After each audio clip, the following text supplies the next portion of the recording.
Ce sont leurs premières plongées en haute mer, au nord des Antilles.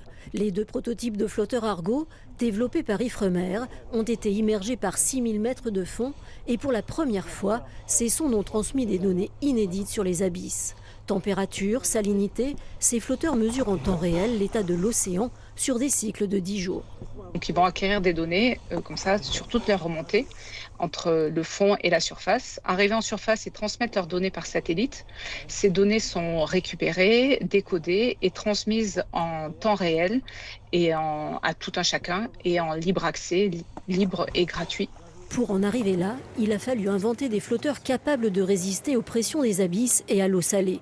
Des appareils suffisamment autonomes en énergie pour rester opérationnels pendant 7 ans. Ces sondes font partie d'un programme international d'études scientifiques baptisé Argo.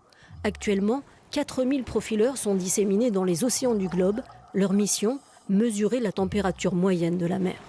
Jusqu'à présent, le programme Argo était constitué de flotteurs qui allaient jusqu'à 2000 mètres de profondeur.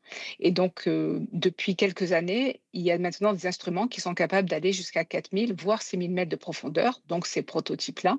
Et donc, avec cette mesure au-delà de 2000 mètres de profondeur, on va vraiment avoir une couverture globale de l'océan et mesurer 98% du volume océanique. Et donc, vraiment avoir une information précise sur cette température moyenne et surtout voir comment cette température moyenne évolue au cours du temps. Lancé en 2000, le réseau Argo doit permettre aux scientifiques d'observer et comprendre la réponse des océans au changement